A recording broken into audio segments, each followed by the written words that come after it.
नागपूरमधल्या कळमेश्वर तालुक्याच्या तिष्टी गावातल्या जिल्हा परिषदेच्या शाळेत मुख्याध्यापिका झोपत असल्याचं दिसून आलंय। मंदा येलेकर असं झोपणाऱ्या शिक्षिकेचं नाव आहे। रोज दुपारी 2 ते 3 दरम्यान विद्यार्थ्यांना बाहेर पाठवून स्वतः झोपत असल्याचं दिसून आलं। इतकंच नव्हे तर विद्यार्थ्यांचं दप्तर त्या उशी म्हणून देखील वापरत होत्या।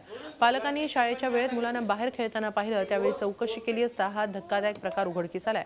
पालकांनी या संदर्भात जिल्हा परिषद प्रशासनाकडे तक्रार केली, त्यानुसार आता त्यांच्यावर निलंबनाची कारवाई होणार आहे।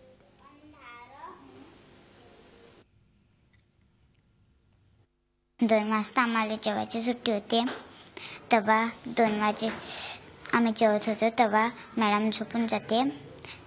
2 वाजेपर्यंत 3 वाजेपर्यंत मॅडम झोपते। मग वर्गात बसायला लावते, मग आम्ही पाणी पितो, मग धडा शिकवते। शाळेच्या सोबतच हायवे रस्ता लागून आहे आणि पालक 1-2 पालक शेताकडे जात असताना त्यांना ते या ठिकाणी खेळताना ते मुलं दिसली आणि त्यांना विचारणा केली, का बाबा तुम्ही शाळेच्या वेळेवर कसे खेळतात। त्यांनी येऊन पाहिलं तर त्या मॅडम खाली झोपून होत्या आणि त्यांचं दप्तर जे आहे मुलांचं त्यांनी डोक्याकडे घेतलेलं होतं। विद्यार्थ्यांचं शैक्षणिक नुकसान करून तुम्ही शाळेत झोपा काढता। तुम्हाला झोपा काढायच्या आहे तर घरी परमनंट झोपा काढा, तुम्ही आमचं काही हरकत नाही। परंतु अशा 10% जे काही 5-10% शिक्षक राहतात, त्यामुळे पूर्ण शिक्षण विभागाला हा धब्बा लागतो। झी 24 तास रहा एक पाऊल पुढे।